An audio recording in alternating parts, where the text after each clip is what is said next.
नमस्कार, कृषि जागरण में आप सभी का स्वागत है। मैं हूं आपके साथ रूबी चक्रवर्ती और आज के क्विज कंपटीशन के सवाल के लिए हमारे साथ आखिर तक बने रहे। बढ़ेंगे हेडलाइंस की ओर। कृषि जागरण में अंतर्राष्ट्रीय बाजरा वर्ष 2023 की तैयारी जोरों पर। कार्यक्रम में एग्री टॉप शॉट्स रहेंगे मौजूद। गुरुवार को स्पेशल मेरिट एडिशन का लॉन्च होगा। मेघालय में पूर्वोत्तर कृषि कुंभ 2023 का आगाज। केंद्रीय मंत्री नरेंद्र सिंह तोमर ने किया उद्घाटन।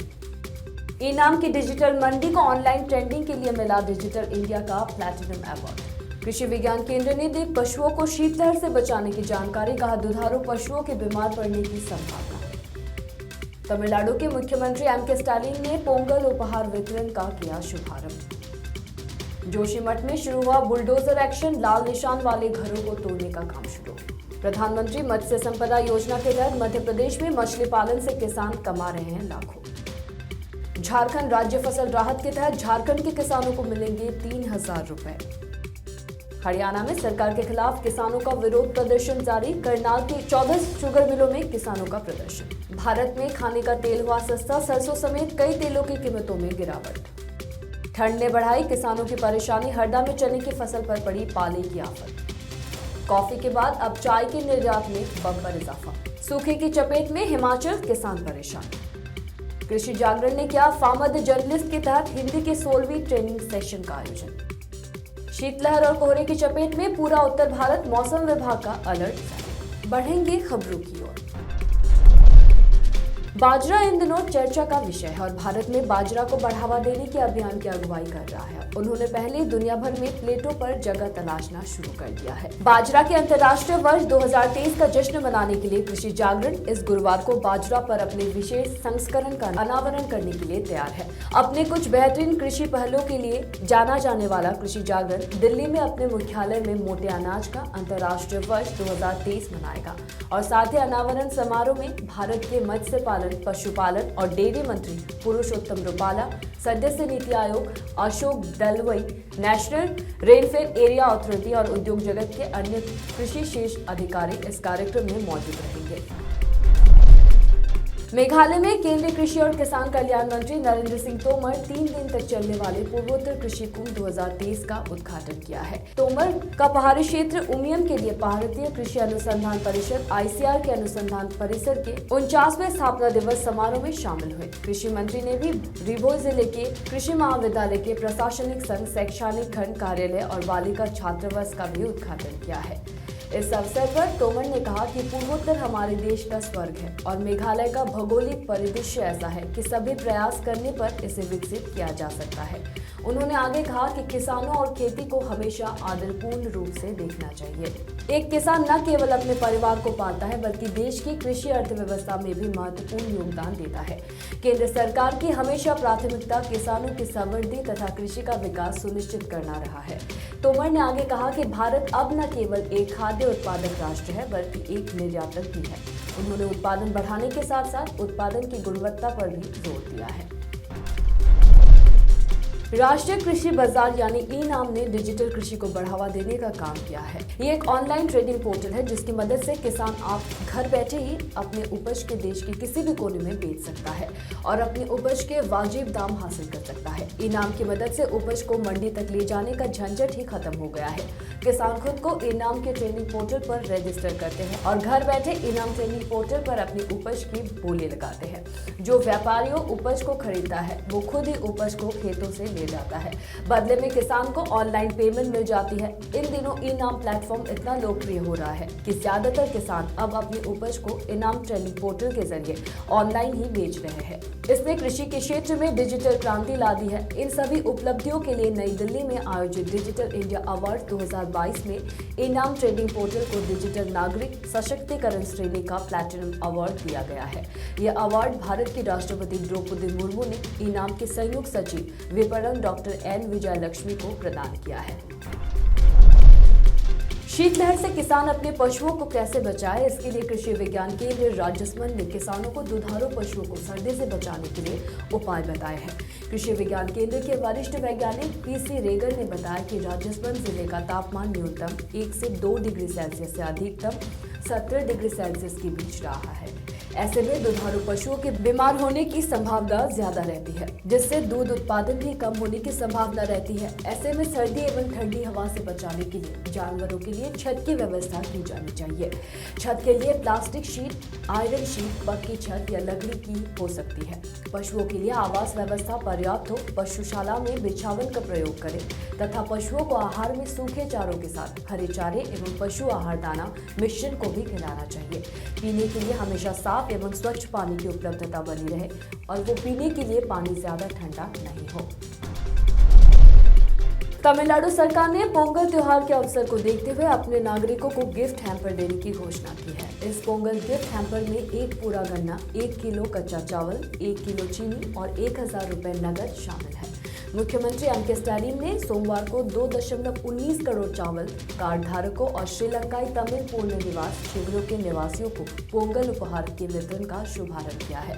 स्टैलिन ने सत्यनगर में एक पीडीएस दुकान पर लाभार्थियों को 1 किलो कच्चा चावल, 1 किलो चीनी, गन्ने का एक डंठल, धोती और साड़ी और 1000 रुपए नगद दिए हैं। पहले दिन 51.89 लाख कार्ड धारकों ने पीडीएस दुकानों से पोंगल उपहार प्राप्त किए हैं। एक आधिकारिक बयान में कहा गया है कि सरकार ने 2.19 करोड़ चावल कार्ड धारकों को पोंगल उपहार के लिए 242,000 करोड़ रुपए और 1.6 करोड़ राशन कार्ड धारकों को मुफ्त साड़ी और धोती के लिए 488.92 करोड़ रुपए आवंटित किए थे। इसके बाद युवा कल्याण और खेल विकास मंत्री उदयनिधि स्टैलिन ने अपने विधानसभा क्षेत्र में वितरण का शुभारंभ किया।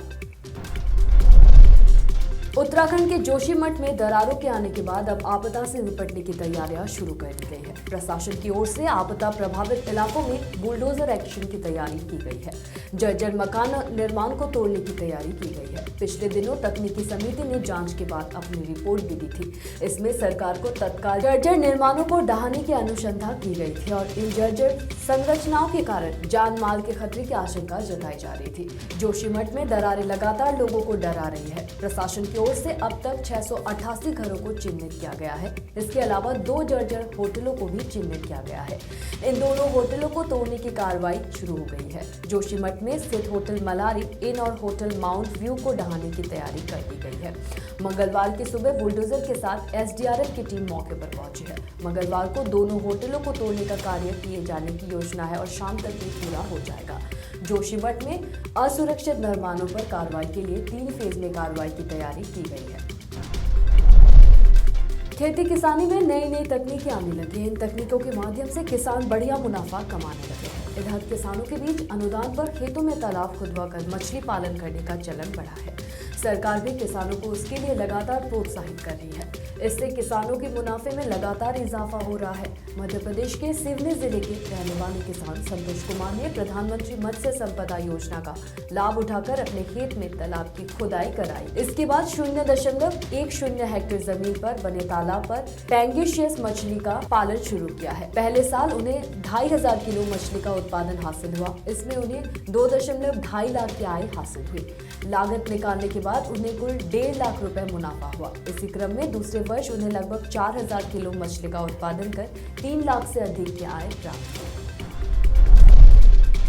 झारखंड के किसानों के लिए बड़ी राहत की खबर सामने आ रही है। किसानों के लिए सरकार ने बड़ा कदम उठाया है। इस कदम के तहत प्राकृतिक आपदा के शिकार किसानों को झारखंड सरकार ने राहत देने की कोशिश की है। इस सुविधा का लाभ लेने के लिए किसानों को ऑनलाइन आवेदन करना होगा। झारखंड सरकार ने सार्वजनिक धन और किसानों के कल्याण के लिए नई योजना का ऐलान किया है। इस योजना का नाम झारखंड राज्य फसल राहत रखा गया है।